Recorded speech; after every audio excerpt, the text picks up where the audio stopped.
یک خنده کنه گل همینا. گفتم که در آینه را میبینی. پدر حیران میشن، مادرم میپرسد که چی شد اینو پرونه چی شد؟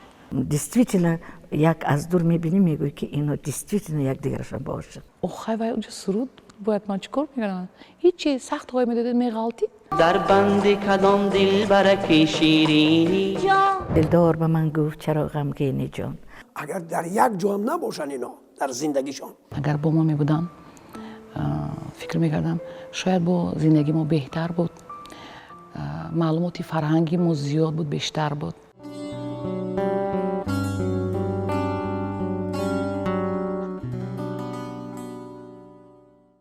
نزد جهان چشم مرا دوخته است، عشقی تو به جانم آتش افروخته است.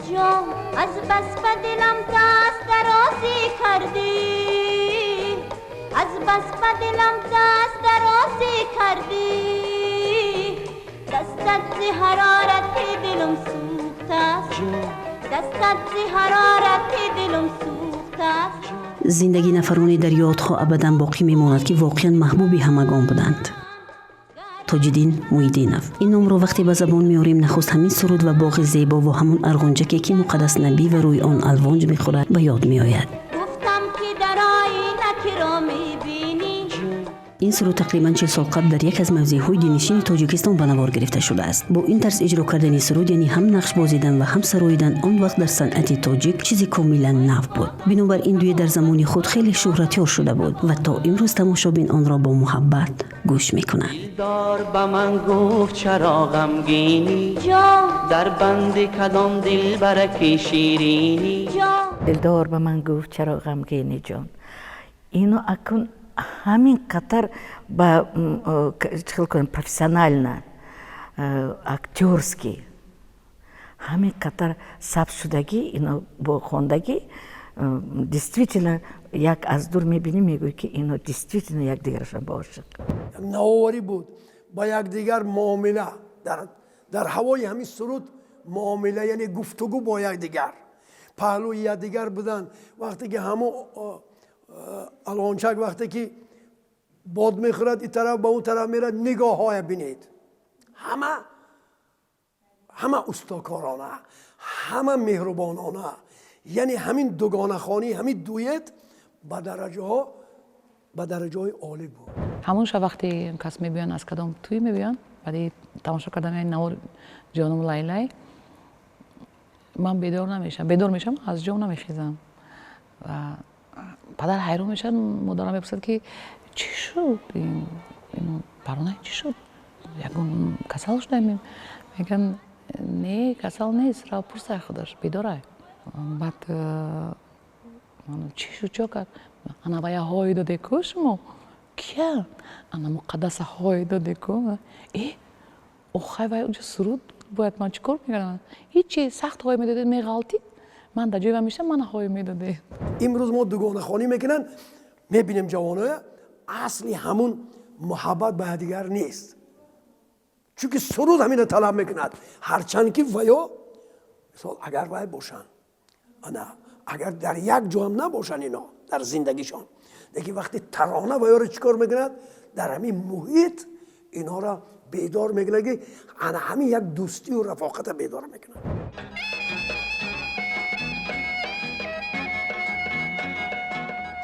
تاج‌الدین محیدینov 2 فوریه سال 1949 در دهه مرتفع شهر ایسار تولد شده. هنوز از کودکی شیفته صنعت سرایندگی بود. الکی در سن 13 سالگی رباب قشقری می‌نواخت و سرود می‌خواند. او در مکتب هنری مخصوص نخوانده است. صدای دلنواز و ترانه‌های سحرانگیز او را محبوب دلها کرد. من از دوره مکتب خوانیم تاج‌الدین محیدینov را میشناختم، یعنی که آقای بانه. کس از دوره جوانی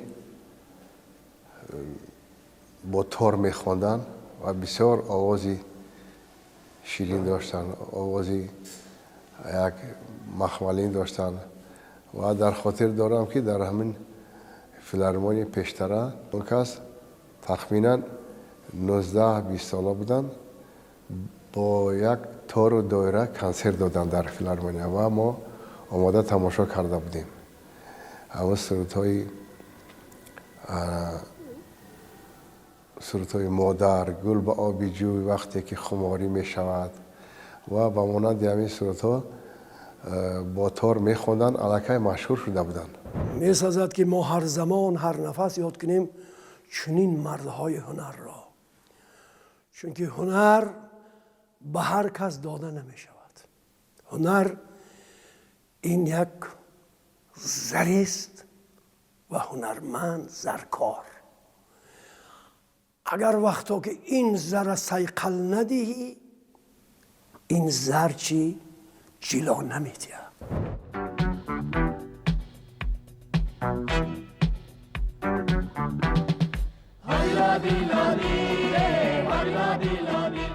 همین طریق آوازهای تاجین مویدین بیرون از ده پهن شد و سال 1974 روبرت انسامبل استرادی نزدیک کمیته تلویزیون و رادیوی کشور سراینده رو به انسامبل آوازداری گلشن به کار دعوت نمودند. با آمدن تاجدین مویدین و مقدس نبی و انسامبل گلشن شکوه تازه کسب کرد. تاجدین در سرود از امکانات‌های اسباب‌های موسیقی استرادی و اسباب‌های ضربی به طور کامل استفاده می‌برد و در صنعت تاجیک هر وقت نوگانی وارد می‌کرد.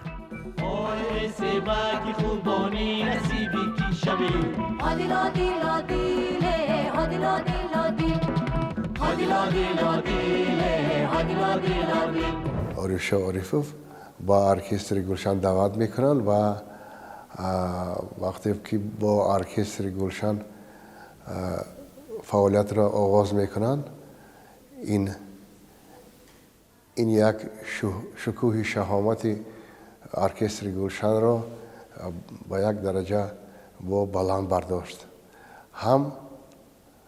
هم خودی تاجدین موحدین را نیز با مخلصان باز نزدیکتر کرد. در دوره که در فیلارمونی دولتی کار میکردن، یک کنسرت گذاشتن و بعد همون در فیته‌های اون دوره من همون ثبت کردن یک باغ بهار است بیا دختری اما، فصل بهار است بیا دختری اما. همین سرود که ما جواب میدیم که ما هم ایامی همین عاشقی، همین سرود در گوش من، همین خوابم با همین میخوندم، کوچه بایم میخوندم، راه بایم. او زمانم در دل ما هم میان مردم بودیم. بسیار آوازخوان‌ها با چیزهای سبک دست میزنند، با آهنگ یا که با سخن‌های سبک. این اصیل نبودن بسیار از اینا را میفهمونند. اما صنعتکار اصیل نیست، چرا با چیز سبک دست میزنند؟ دوم اینکه بسیار اونا را این شرایط هم مجبور کرد ساخته است. شرایط امروزی که مشکلی های زیادی را پیش چشم ما آورده است، مجبور ساخته نمیتواند. اونا بنابر همین سبب با چیزهای سبک دست میزنند، اینا را یک روزمره خود میسازند. وقتی که من با ارکستر گلشن آمدم 1977 بعد از ختم اینستیتوت صنعت، اکای تاجدین الکه در اونجا کار میکردن. مقدس نبی و رحیمه شلایر، عمر زیف، مغفرت همراخل و اینا الکه در اونجا کار میکردن و ما یک جایه کار کردیم. سالهای زیاد سفرهای هنری بسیار کردیم. یک جایه این خیلی انسامبل ساختن با فکرم همین وقتی ما به من بخد خوشبختم، پرسندم که من همین خیلی آدم که کار کرده دلم آرام میشه که یاد و برسته گفته که برای yes just помнить. همین союз به چند انسامبل بود. Ялла, песняры, Дигаро. Единственный ансамбль, который имел звание госпремии, это был тогда при Союзе ансамбль Гульшан. اینقدر اینتלקט، اینقدر سواد، اینقدر حتی صحبت کردنهای من حاضر این مال پدره، آموختنی پدره، چون که از خودمون هرچند که زیاد گاسترول‌ها میرفتن، زیاد کنسرت‌های مثلا دولتی داشتن، حکومتی، معرکه‌هاشون زیاد بود، ولی حتما در مثلا وسط بین یک روز میگذرد، دو روز میگذرد، وقت یافته تا صبح ساعتی 3-4 ماه خواب رفتن نمیموندن. فرزندای میشینوندن از اینجا از هر کدام یک وزبینی سبکی راه زندگی نشان میدادن.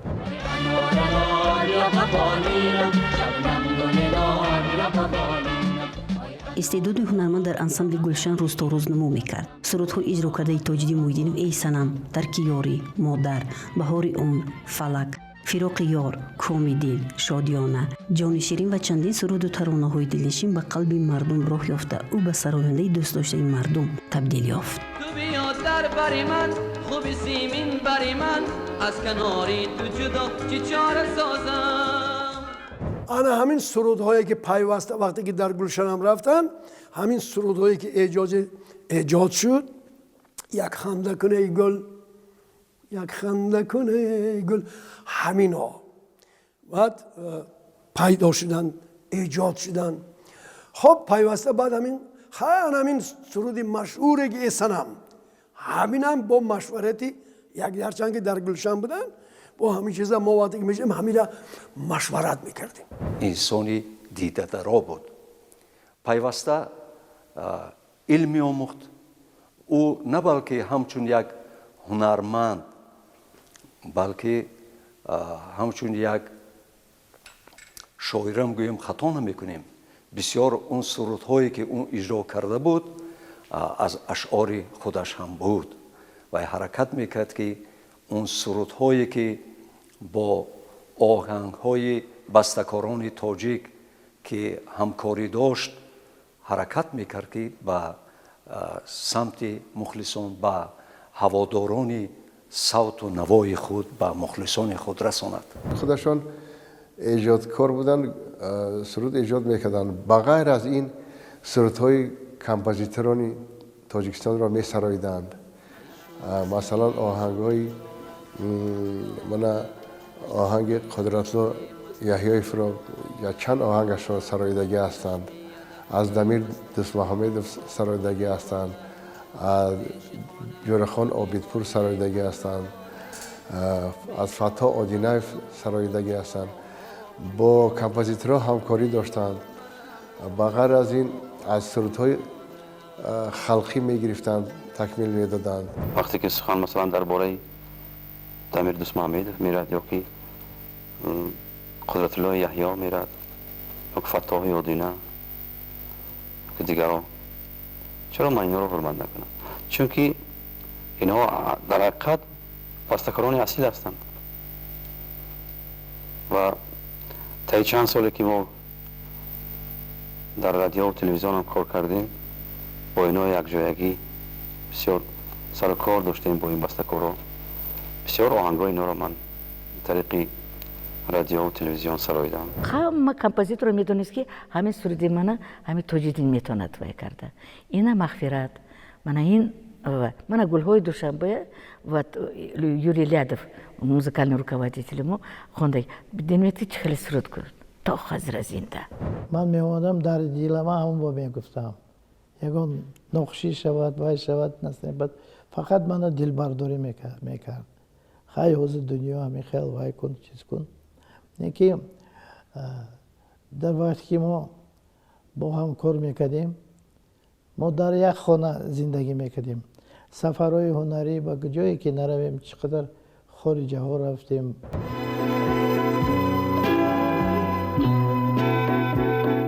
سوزی بلبل را چی داند آن که خود عاشق نبود. دوستان و پیوندان میگویند هنرمند همیشه تلاش میکرد که اثرهای مرکب را روی کار آورد. به این خاطر برای تهیه یک سرود زحمت‌های شبانه روزی میکشید. برای اثبات این گفته ها از خزینه طلایی تلویزیون و رادیوی تاجیکستان همین نوا را دریافت کردیم. هر یک سرود نیست مثل شعر و داستان، مثل پوست و رمان با زحمت زیادی انشا میگردد. سراینده برای این زحمت زیاد به خرج میدهد.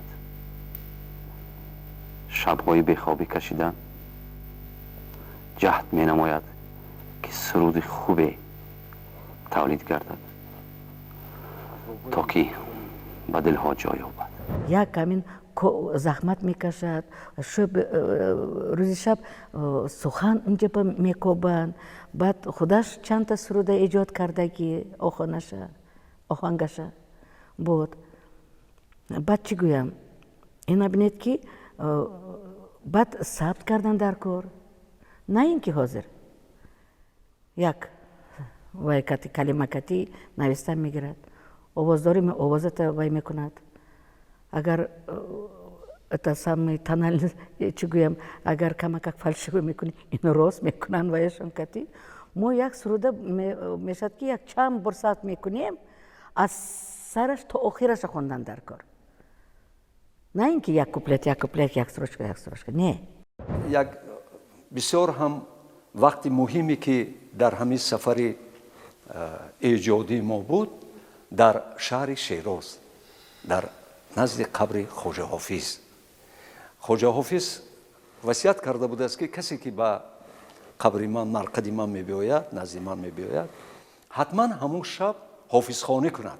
وقتی که تاج‌الدین محی‌الدینوف برآمد کرد که باور کنید اون مردم حیران شدند که این هنرمند اینقدر آواز مخملین، اینقدر صدای فارم، اینقدر صدای شیرین از کجا باشد. وقتی که بعد اعلام کردند که از تاجیکستان، هر یک نفری او آمده، هنرمندای معروف از دیگر دولت‌ها، حتی از خود همون ایران آمده سایه دست گرفتن حتی. یعنی این هنری والا است. و از هنرمند انا همین پیش از اون که در عالم هنر میبید وای حس کند که من آینه جامعه ام، من تربیتگر جامعه ام، من همین جامعه را به طرف آبادی میبرم، به ترانه‌ام، به قدمم، به نگاهم، به سخن از روبایات خودش مییافت. این ایسانم از دیگر انسامبل خوندگی، انگلیس انسامبل هست، از یادم بنیست، همین موسیقی سروده گرفته، اینه بینید که روبایات مونده اونجا به توری کرده، ایجاد کرد. بعد ایسانم اریجینالش که خوندگی باشد یگون جبه نمیدونن، همین سرودی مویا میدونن، سرودی تاجیدی نمیدونن. سخناش خودی تاجیدی نویستگی ایسانم. بعد ویا لادف یوری لادف و تکمیل دادو، همین تاجیدین خوندو، زیبا همین زوده گرفته رقص موند. هم سرود و هم رقص بسیار جالب بود. تا حالا تماشا میکنن مردم. با واسطه همین سرود در تمام اتفاق سویتی سرود مشهور شده بود و در سفرهای هنری نیز این سرود را می‌سراییدند و بسیار خوش قبول میکردند. وای اونیکالنی تمبر داشت. ایسانم خودش بینید که چخلی برخط نتاک باید. برای همین دوست داشتن. بتون جهان با. بویم خطا نمیکنم تاجیدین همین سرودش کتی مشهور شد. تمامی مردم با وجه آوردن، از جا خیزاندن و مردم همین سرود مجبور کرد که با هنر والا کفکوبی کنند. یعنی هنر والا در دل و دیده مردم جا میگیرد و هیچگاه از یاد و از دیده ها هیچگاه دور نمی شود. به نهایت درجه عالی اینو با نوار گشتگیان که فکر میکنم که تو همین حاضره همین خیلی کلیپ یکون که ثبت نکرده. وقتی انسامبل زیبا، رقص زیبا از وای زینه های سمالیات تیاره، وقتی که چخیل میفروه رقص کرده و در همون میدان فرودگاه رقص میکنن با صدای ایسانم و همین سرود معرفی شد. با شرافت همین ایسانم چقدر آدم عنوان گرفتن که تاجیدین هنرمند شایسته، حافظایی که هستن از درجه خلقی گرفتن، بعد اون ارتیستای شایسته شدن، فرانس رو همیش با ایسانم بود. جانی شیرین اینقدر جنگم مکن. همه سرودهای تاج‌الدین محی‌الدینov نمیرندند. طرز اجرای ملیح او که قلب‌ها را آرامش و جان‌ها را نوازش می‌بخشد هیچگاه کهنه نمیشوند، زیرا بردی هنرمند در انتخاب شعر عالی بود و سرود و آهنگ‌های ناتکرارش به مردم تاثیر می‌رسانید.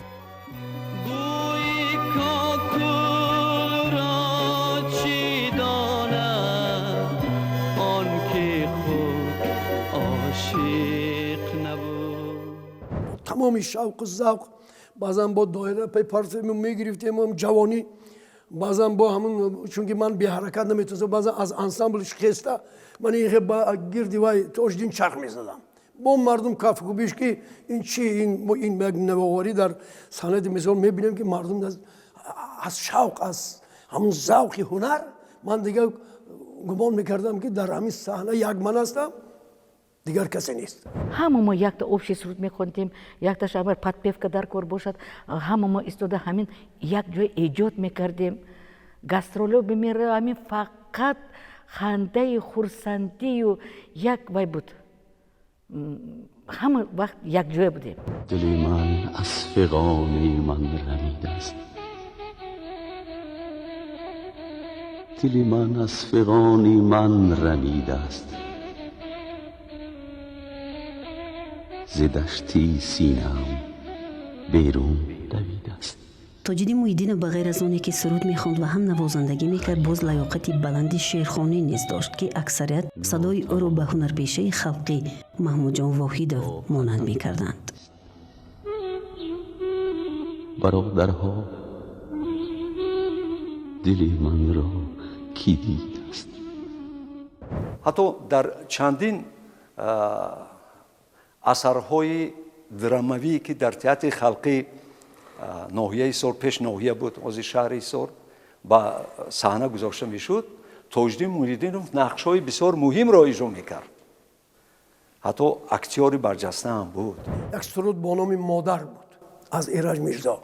پیش از آنکه سرود خواند همین مقصدی همین سرود بیان میکرد و با اون صدای زیبا که وقتی دکلماسیا میکرد تمام زل انمی خیلی خاموش بود. خاموش چرا که صدای زیبا بود. نه هر حافظ این خیلی مثال قرائت شعر مثال در وقت وای گفته میتونست و با مقصدی انا همین شعر بیان میکرد. اگر نطاق تلویزیون هم میشد اعلی درجه میشد. آوازش همه خیلی مرحله‌داری خسروی بسیار آوازش بعد شعر میخوند و میخوند بسیار وای آوازش فوران بود بسیار. همین نگاه میکنم که از کجا میام در پدر اینقدر سخنرانی عالی اینقدر صحبتایی که زبان ادبیشان شیرین مثلا کتابی صحبت میکنن و یگان جا اینو شکست زبانشون شکست نمیخورد. هر یک سخن درک میکرد و اون سخن با دل و دیده شنونده خود مخلص خود جا کردن میتوانست. این هنری والا است. اگر با ما میبودن فکر میکردم شاید با زندگی ما بهتر بود، معلوماتی فرهنگی ما زیاد بود بیشتر بود و خطاگی هایی که مثلا در کسبی که ما کسب پدر پیشه کردیم خطاگی ها زیاد میکنیم. اون کس شاید ما رو از این خطاگی ها زودتر بیرون میوردن یا حتی ما شاید این خطاگی ها رو نمیکردیم. هر سرودش این یک تاریخ. کدام سرودش اگر نگیریم اینا بینید که اینقدر سند دوست بود است که فرزندای ویم پای پدرش گرفتگی با خورسند میکنن. این خوشبختی نیسته میگوید که این دختر تاجدینه. من تلاش میکنم که زیادتر سرودای پدر را بازخوانی کنم. بعضی وقت من حتی بازخوانی هم نمیکنم. من همین سرودی پدر همین 100 سالهای دیگر میگم که این از مد نمیرود. هیچ وقت یک ما ارنجروفکا میگیم مثلا طرز ارنجروفکا من همینو تا حاضر اینقدر شیرینن اینقدر خوب ارنجروفکا شده است که حتی ایواز کردن وای فکر میکنم هیچ لازم نیست. حتی ما ایواز میکنیم بعضی شعرها که زمانوی کنیم همین بازخوانی کنیم این خیلی شیرین نمیباید.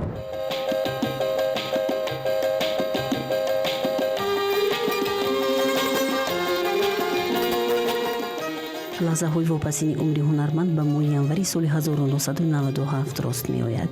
номбурда ин дунёро абадан тарк карду аз худ ганҷинаи бузург, даҳҳо суруду таронаҳои дилнишин ба мерос гузошт.